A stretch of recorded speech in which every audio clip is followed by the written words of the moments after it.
This lecture will cover routine brain MRI protocols. The objectives for this lecture are to identify and label brain anatomy on MR images, list common indications for MRI of the brain, discuss patient preparation, proper positioning, and isocentering, explain coil selection and proper setup, review protocols and pulse sequences, identify pathologies associated with the brain. Let's start with some review of the anatomy of the brain. A is the superior sagittal sinus, which drains the bilateral cerebral hemispheres and serves as a common midline venous structure that receives blood from multiple draining vessels within the cortical hemispheres themselves. B is the parietal lobe. The parietal lobe is vital for sensory perception, including management of taste, hearing, sight, touch, and smell. C is the frontal lobe, home to areas that manage thinking, emotions, personality, judgment, self-control, muscle control, and movement. D is the genu of the corpus callosum. This is a white matter tract that ensures both sides of the brain can communicate and send signals to each other. E is the thalamus. The thalamus plays a role in sleep, wakefulness, consciousness, learning, and memory.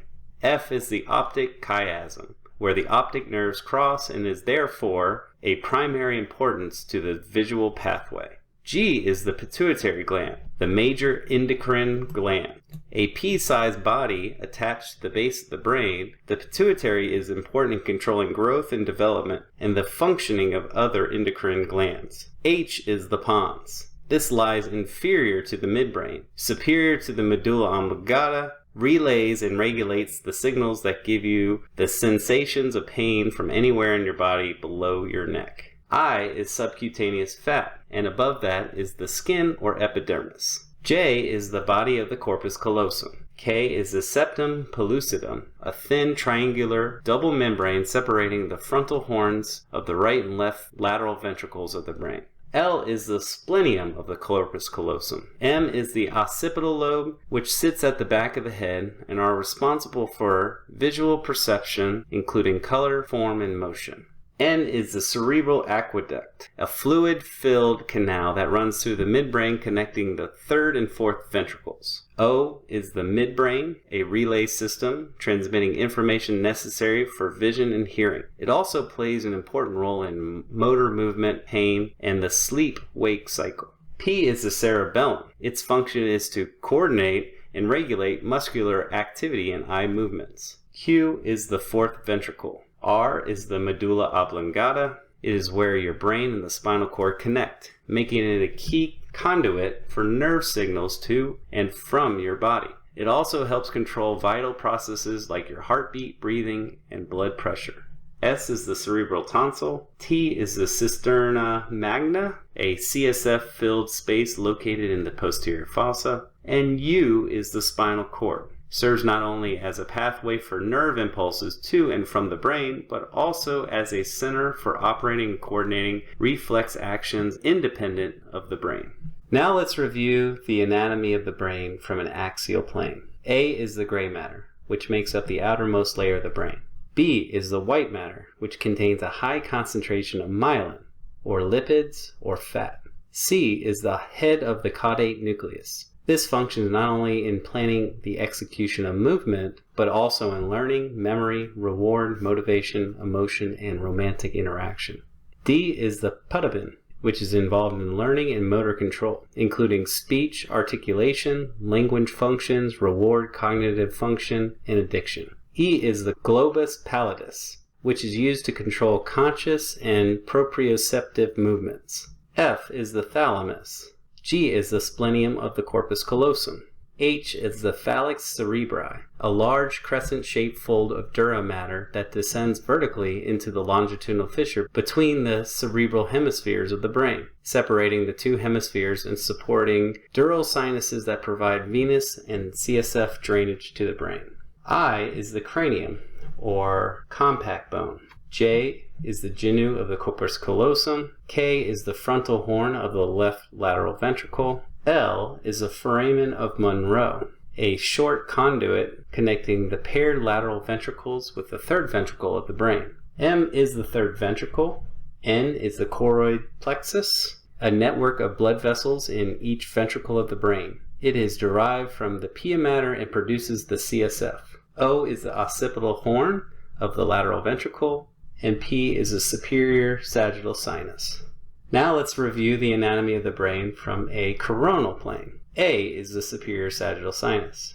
B is the longitudinal fissure. C is the parietal lobe. D is the body of the corpus callosum. E is the cerebrum. F is the putamen.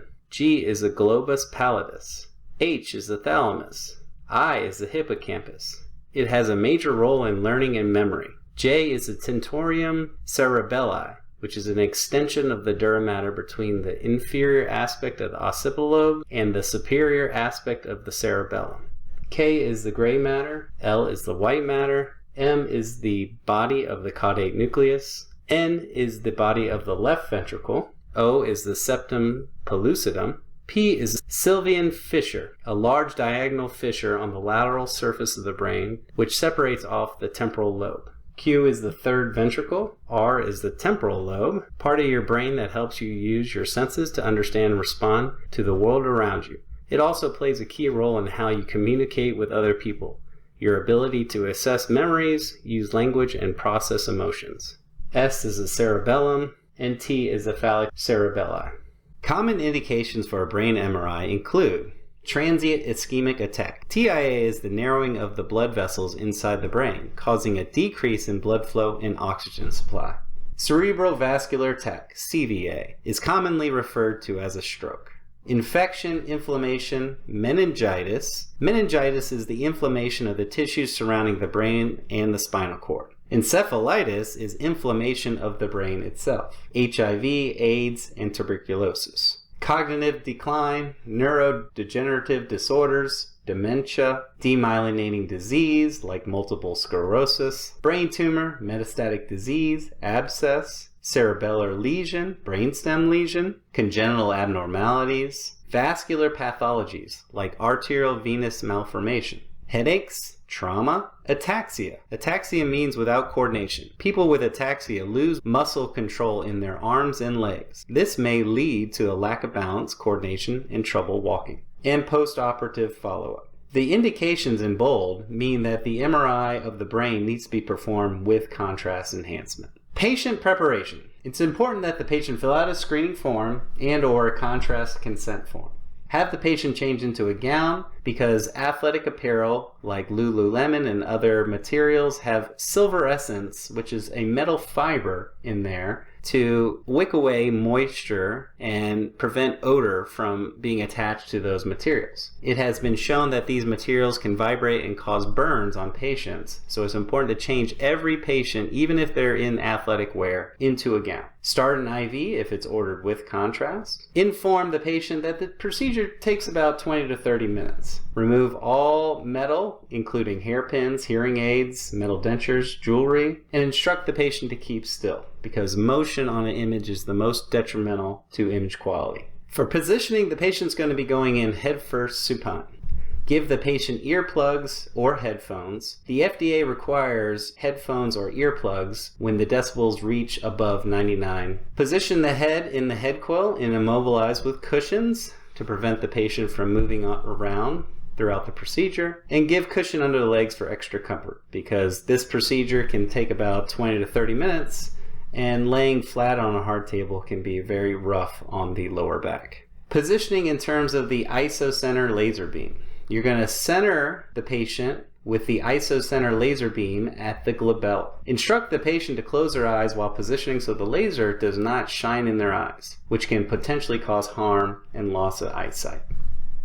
Now let's discuss some brain protocols. For an MRI brain without contrast, you can see there are typically 6 pulse sequences involved. This chart outlines the sequence involved, the plane that you are scanning, the phase direction, and what each pulse sequence is used to observe. You usually start off with a T1 sagittal with the phase direction running A to P. T1 sagittals are great for visualizing anatomy due to its high SNR values. You get high signal on a T1 due to the low TE times. The sagittal is also used to set up the axials because you get good visualization of the corpus callosum, which helps angle for the axials. The next sequence is a diffusion weighted imaging, DWI, where the plane is going to be running axial, and the phase direction is A to P, not right to left. The phase direction is A to P because it reduces the air tissue artifacts that could streak across the image right to left over the region of interest. DWI is used to rule out stroke, and the B value is usually 1,000 for adult brains.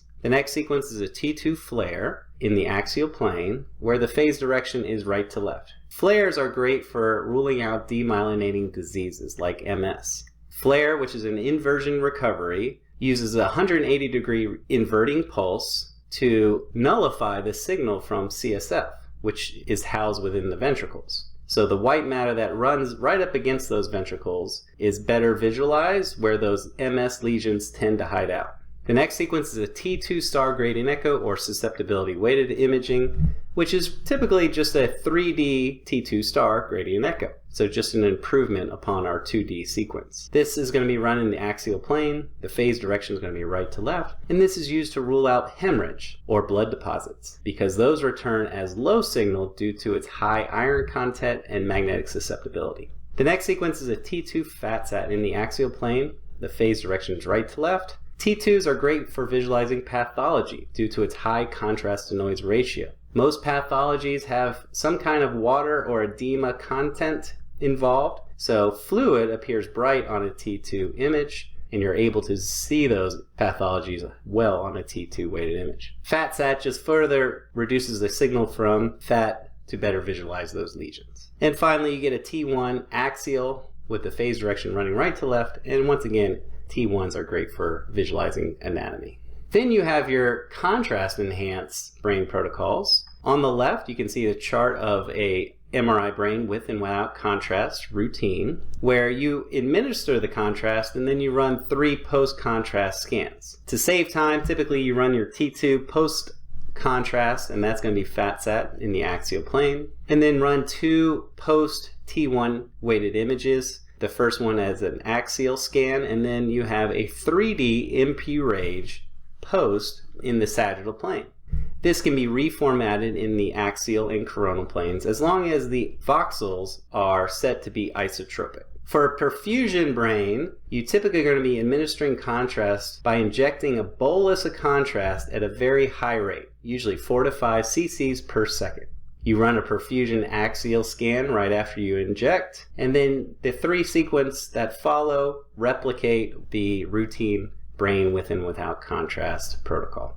For every protocol, you start off with a 3-plane localizer. Get visualization of the anatomy that's going to be involved in the scan. This is typically a fast T1 weighted gradient echo that has low resolution. But that's okay because you're just trying to visualize the anatomy. You're not really worried about image quality on these localizers.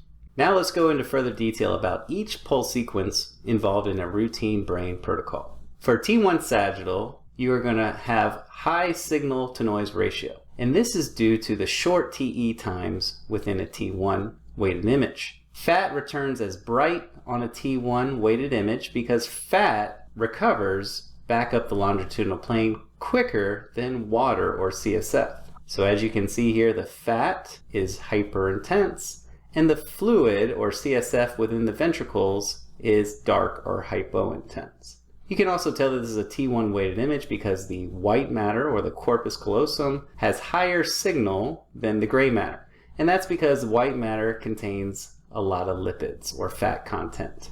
In terms of angling for the sagittal, you're going to be angling with the longitudinal fissure, which runs between both hemispheres of the brain. You're going to be covering from bone to bone, right to left, to include all the brain tissue. The field of view has to be large enough to cover the entire brain, and is typically from 200 to 240 millimeters.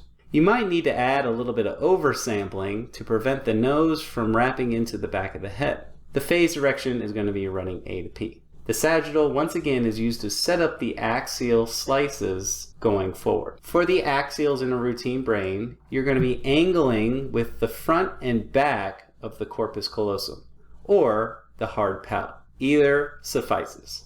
You're going to be covering the top of the brain down to the foramen magnum to make sure that you're including all the brain tissue. And then on the sagittal, you want to make sure that if the head is tilted in any way, you match it up with the angle of tilt.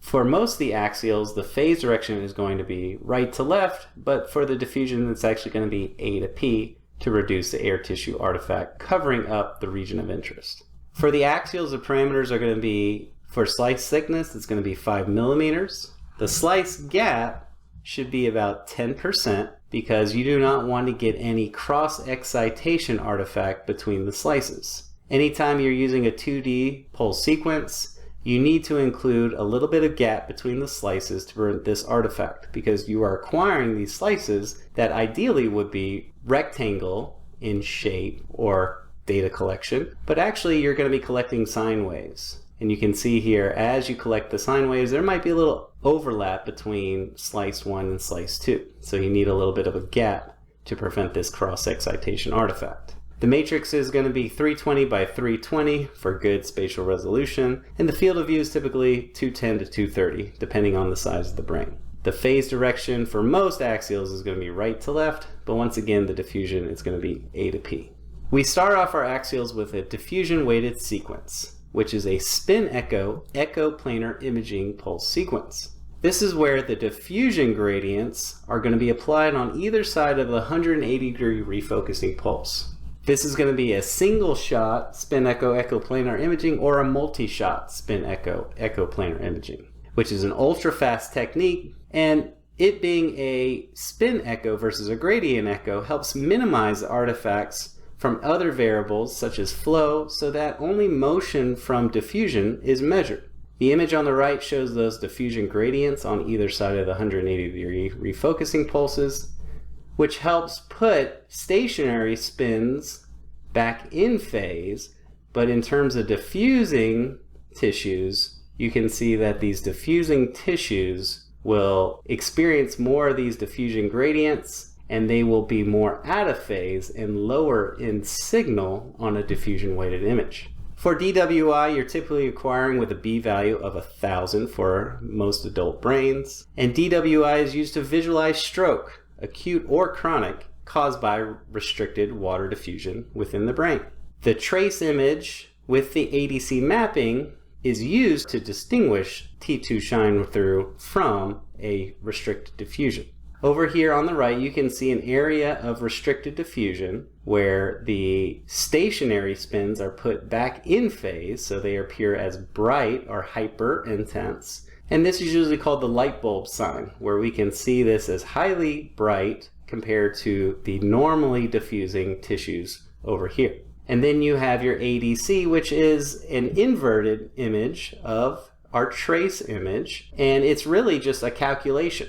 And this area right here, where it was hyper intense on the trace, if it is hypo intense on the ADC, then you know it's an acute stroke versus T2 shine through. If it is bright on both, that's an indication that it is some other pathology, and that is an example of T2 shine through. Now let's look at restricted diffusion over time. We have 3 images here.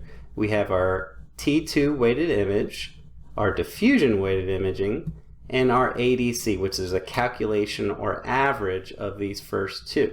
With a T2 weighted image, you can see that the acute stroke is not visualized initially, but then as you start to develop more and more edema around that area of restricted diffusion, you get high visualization of that edema going forward. With a DWI, you get hyperintensity very quickly after an acute stroke. You get this light bulb sign where you have an area of restricted diffusion, and then after time has gone on, you can see that area of acute stroke starts to lose some of its high signal. And an ADC, which is once again just an inverted image of the DWI and an average and a calculation between the trace and the T2 weighted image, the curve is an inverse relationship with the DWI. So everything that appeared hyper intense on the DWI will appear hypo intense on the ADC. More recently, Routine brains have added on a thin slice coronal DWI to visualize infarcts within the brain stem, which are hard to visualize on the axial DWI. So here are two examples where you have low visualization of this brain infarct in the brainstem on the axials, but then you can see it on the coronal thin slice DWI. Same here on the right, where you can visualize a little bit of these acute strokes within the brainstem on the axials, but they're more visualized on the coronal thin slice DWI. For diffusion weighted imaging, the phase direction should not be right to left because you have air tissue artifacts anywhere you have air, and then the tissue creates this magnetic susceptibility artifact. And if you have the phase direction running right to left, it's going to streak across the region of interest. So you need to make sure that the phase direction on a diffusion is A to P. The next sequence is a FLAIR axial. FLAIR stands for Fluid Attenuating Inversion Recovery. The 180-degree inverting pulse helps nullify signal from CSF to better visualize the white and gray matter. FLAIR has replaced the proton density weighted image that was included in every routine brain MRI protocol. FLAIR is great for detecting white matter lesions and MS plaques near the ventricles because those white matter lesions typically sit right next to the ventricles, and if you nullify the signal from CSF, it's easier to delineate those white matter lesions that are butting up right against those ventricles. Inversion recovery is used to suppress signal from certain tissues in conjunction with T2 weighting so that water and pathology return a high signal. Let's talk about the parameters for a FLAIR sequence. FLAIR once again stands for Fluid Attenuating Inversion Recovery. Let's take a look at the FLAIR pulse sequence diagram over here on the right. You can see that the FLAIR sequence starts with a 180-degree inverting pulse to flip the net magnetic vector 180 degrees into complete saturation. Anytime you turn an RF pulse on, the slice select gradient will activate as well to excite hydrogen spins within a particular slice. The next gradient that's applied is the phase encoding gradient to fill each row of K-space. And finally, the readout gradient or frequency encoding gradient is activated as you are collecting the echo or the signal, and it's placed within K-space. The time between the 180-degree inverting pulse and the 90-degree excitation pulse is the TI time, or the inversion time. And that's typically about 1700 to 2200 milliseconds. And this is considered a long time, or long tau, to suppress CSF, because CSF or fluid takes a little bit longer than other tissues like fat to recover up the longitudinal axis.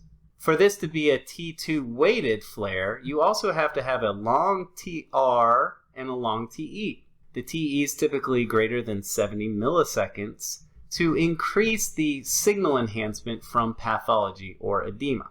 You also have a long TR greater than 6,000 milliseconds to diminish T1 contrast. And if you want this scan to be relatively short, you have to increase the echo train length to about 16 to 20 to reduce that time.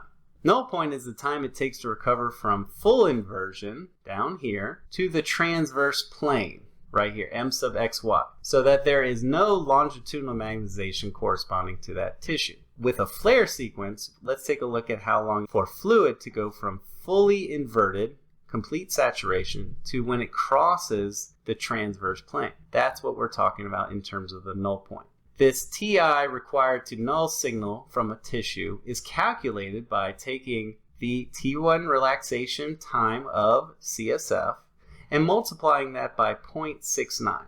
And that will give us our null point so that we can identify the exact time CSF will cross the transverse axis so that there is no corresponding longitudinal magnetization. So when the pulse sequence does start, there will be no vector length of CSF, and it will appear dark or hypointense on a FLAIR sequence.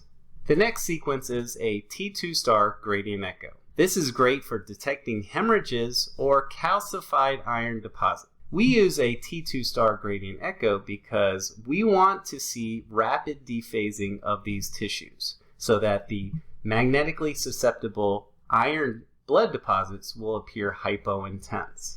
T2 star gradient echo is used because the signal rapidly dephases, this is called free induction decay, compared to, say, a regular T2 sequence where you have 180-degree refocusing pulses to bump the signal back up. Signal rapidly dephases with the T2 star due to field inhomogeneities, magnetic susceptibility, and chemical shift. Let's compare that to a susceptibility weighted image, which is a 3D pulse sequence.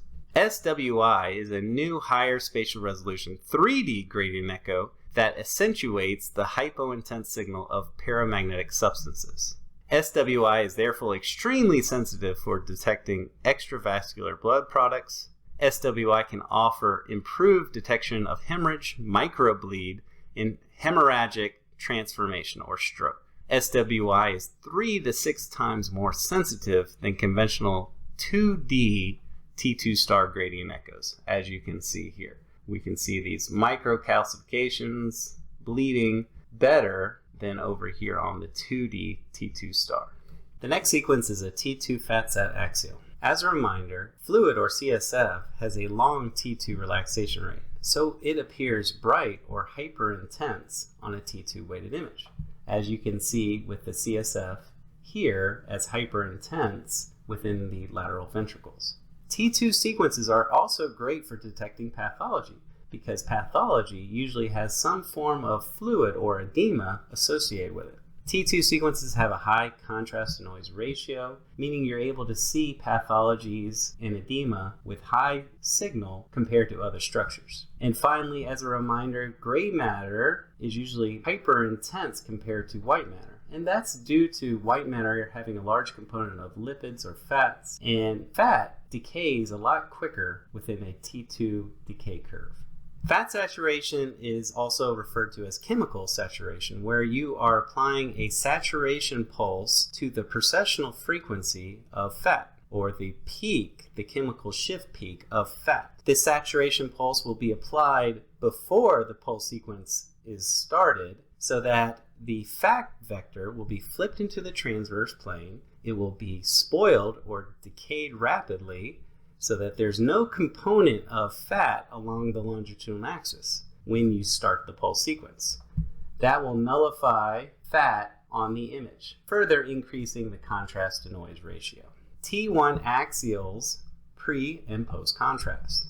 T1s have high signal to noise ratio due to its short TE times.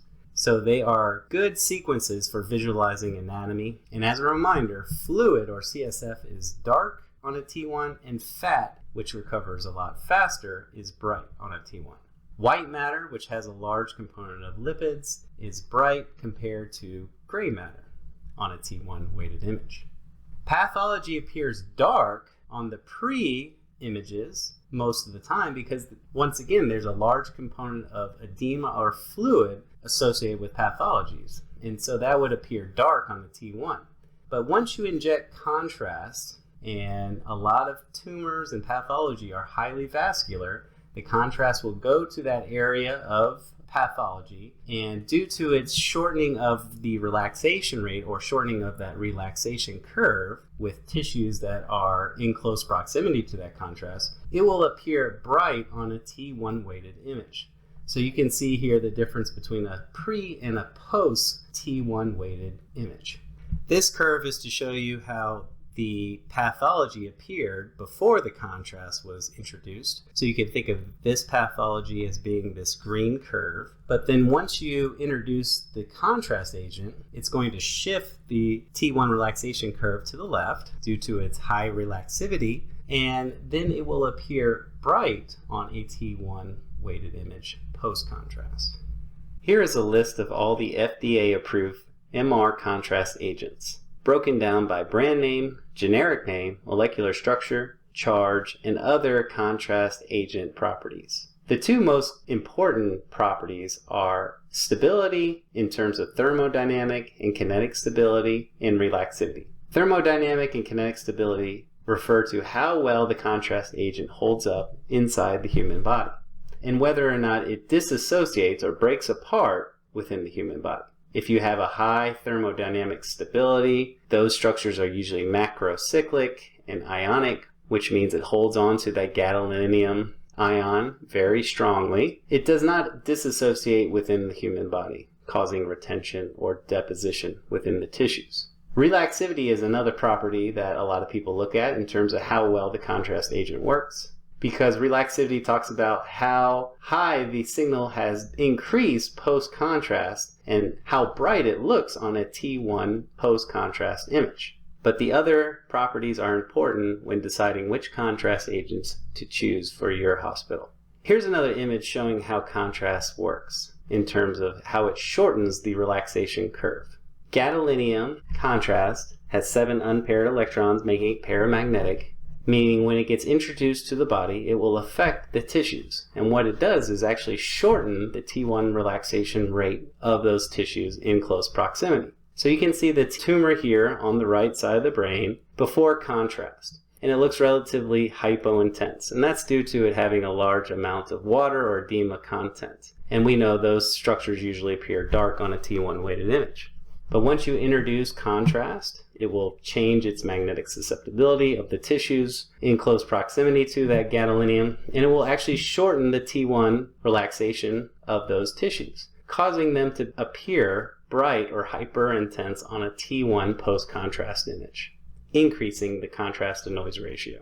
Perfusion contrast studies are reserved for those with suspected cancer or a known malignancy. Malignancies of neoplasms can be reflected in increased tissue perfusion. These studies are performed with a quick bolus injection of contrast with a power injector, where the power injector is set at 4 to 5 cc's per second, followed by a saline flush. Perfusion studies are really T2 star weighted exams where you're going to be calculating data. So you can see here on the left you have a T2 weighted image where the ventricles are bright, hyperintense with CSF fluid. The white matter is darker than the gray matter. But this color-coded image is created from this data set that you collect while the perfusion scan is going on. First, you start off with a baseline where you're going to be acquiring images, the first set of images, just to get a baseline. Then you will inject the contrast, gadolinium, which is paramagnetic, and since it's a T2 star weighted image, the signal intensity is actually going to decrease rapidly. And then the contrast will perfuse throughout the tissues, and then it will start to wash out, and the signal intensity will start to rise up again, back to baseline. So the perfusion colorful image over here is based on these calculations: cerebral blood flow, CBF, mean transit time, which is from when the contrast entered into the system until it washed out, the cerebral blood volume, which is the area under the curve, and the time to peak, which is when you started the exam to when it reached peak in terms of contrast perfusing throughout those tissues. So once all that is calculated, this color-coded image will be overlaid on top of a T2 weighted image, and the radiologist will be able to determine how malignant or benign that particular cancer is based on these colors. The next sequence is a MP-RAGE T1 post-contrast sagittal. MP-RAGE stands for Magnetization Prepared Rapid Acquisition Gradient Echo. This is a 3D ultra-fast gradient echo sequence that are used to produce high-resolution T1 weighted images of the brain. These imaging times can be several minutes. What's great about this MP-RAGE is that it can be reformatted, MPR, in the coronal and axial planes because the voxels are isotropic. So you get 3 images for the price of 1. Now let's talk about some pathologies seen on a routine brain MRI. We're going to discuss tumors, infections, vascular disorders, congenital and hereditary, white matter disorders, and trauma. Glioblastoma is the most common and most malignant of the glial tumors.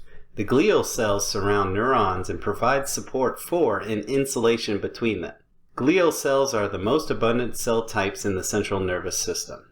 You can see the outline of this glioblastoma on the T1 weighted post-contrast image. You can see the borders well as the cancer breaks through the blood-brain barrier. You can also see it here on the coronal T1 post-contrast. The tumor is not as noticed on the T1 pre-sagittal and axial, and that's because T1 weighted images are great for visualizing anatomy because of the high signal, but in terms of pathology, most pathologies have some kind of fluid component, which is usually dark on a T1 weighted image. But in comparison, you can see it very well on a T2 pre-contrast image, where there's some component of fluid within this tumor, and then you have edema surrounding the malignancy as well.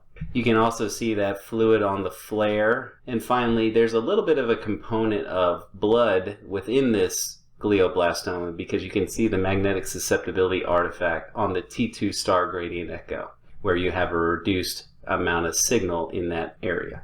The next pathology is multiple sclerosis, which is a demyelinating disease. This is a disease in which the immune system eats away at the protective coverings of the nerves. It usually affects younger females. If you have an MS protocol, usually you're going to include a T2 flare sagittal to see these Dawson fingers that are going to be protruding up from the lateral ventricles into the white matter. It's important that you run flare sequences because it nullifies the CSF fluid within the ventricles, allowing you to visualize these MS lesions better. Meningiomas are often benign tumors arising from the coverings of the brain and spinal cord. Meningioma lights up post-contrast, meaning it's highly vascular, but it is benign in its appearance because it is round and encapsulated. Meningiomas can be a problem if they get very large and start to push on structures that are very important, like the brainstem. Medulloblastoma is the most common type of pediatric malignant primary brain tumor. It originates in the cerebellum or posterior fossa. Congenital disorder, Chiari malformation. This is where you have caudal descent of the cerebellar tonsils into the upper cervical canal through the foramen magnum. You can see here the foramen magnum and the cerebellar tonsils have protruded down almost into the spinal cord area. This causes a lot of pressure and backflow of CSF, which can cause syrinx, which is where the CSF doesn't really have anywhere to go, so it starts to go inside the spinal cord and pushes the spinal cord tissue out, causing pressure and pain in that area. This is a T2 weighted image because the CSF is bright around the spinal cord, and you can see on this cross-sectional axial image that the CSF has now gone into the spinal cord and pushed the spinal cord fibers out towards the periphery. Pineal gland tumor. The pineal gland produces melatonin, a serotonin-derived hormone which modulates sleep patterns in both circadian and seasonal cycles. For this type of tumor, you might run a T2 sagittal with a smaller field of view because it's a very small gland near the back of the corpus callosum. So that's why you sometimes need a smaller field of view to visualize it. But this tumor here is very large, and you can visualize it well on a T1 weighted post-contrast image. Danny-Walker malformation is a rare congenital malformation that involves the cerebellum and fourth ventricle. Danny-Walker malformation is characterized by agenesis or hypoplasia of the cerebella vermis, cystic dilation of the fourth ventricle, and enlargement of the posterior fossa. Epilepsy is a neurological disorder marked by sudden recurrent episodes of sensory disturbance, loss of consciousness, or convulsions associated with abnormal electrical activity in the brain. It is best viewed to evaluate the patient with chronic seizures in the coronal oblique plane. So you're going to be finding the hippocampus, which is in the temporal lobe of the brain, and you're going to be angling perpendicular to the hippocampus. Epilepsy protocols usually include a T2 coronal oblique, flare coronal oblique, or a space coronal that can be reformatted in the axial and sagittal plane. Space sequences are isotropic 3D fast turbospin echo sequences optimized for half Fourier parallel imaging with long echo trains, low flip angles, and low SAR. Hydrocephalus is a condition in which there is an accumulation of CSF within the brain. There might be an issue in terms of the production of CSF fluid, but there also might be an obstruction of the cerebral aqueduct, which is between the third and fourth ventricles. So in conclusion, we have identified and labeled brain anatomy on MR images, list common indications for MRI of the brain, discuss patient preparation, proper positioning, and isocentering. explained coil selection and proper setup, reviewed protocols and pulse sequences, and identified pathologies associated with the brain.